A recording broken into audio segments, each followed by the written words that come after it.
এত শীতের মাঝেও মানুষ পশু পাখিদের জন্য গাছের উপরে ঘর বানায়।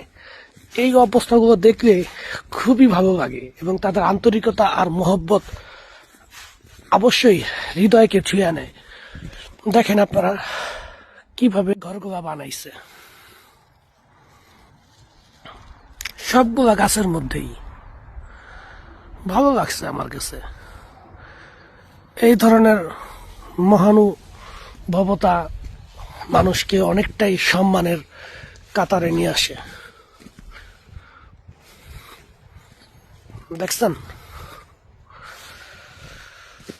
আমাদেরও উচিত, অনেক পাখি ঘরের ব্যান্টিনারের মধ্যে গিয়ে ঘর বানায় যদি সেটা ফাঁকা থাকে। অনেক পাখি গাছের মধ্যে ঘর বানায়, ঝড় বৃষ্টিতে পড়ে যায়। তাদের জন্য যদি এরকম একটা কাজ করা যায়, সোয়াবমূলক কাজ, আপনি ওই সোয়াবের অন্তর্ভুক্ত হবেন।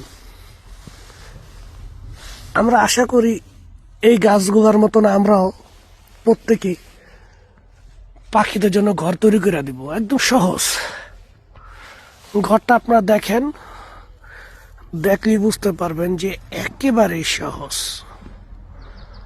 চতুর্পাশে একটা দিছে, মাঝখান দিয়ে পাখিটা যাতে মানে দাঁড়াইতে পারে।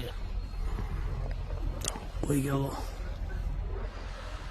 পাখিটা যাতে দাঁড়াইতে পারে এই জন্য একটা কাঠ লাগাইছে, উপর দিয়ে একটা ফাঁকা দিছে। আর পাখির বাচ্চাগুলা যখন হয় তখন যাতে পয়রা না যায় সেজন্য অতটুকু উঁচা করে বানাইছে। একটু ওইটা গিয়ে দেখি, তাই একটু বোঝা যাবে সহজ।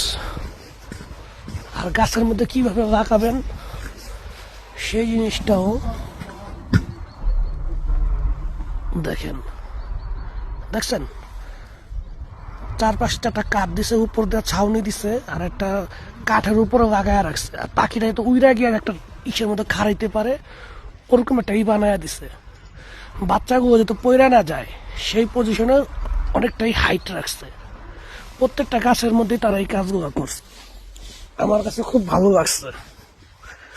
আমরাও সবাই এই কাজগুলো করব। ঠিক আছে ভাই, এটা একটা সওয়াবমূলক কাজ। পাখিদের প্রতি, পশু প্রাণীদের প্রতি আমাদের একটা ভালোবাসা প্রকাশ পাবে। এই কাজটা করবেন আপনারা সবাই।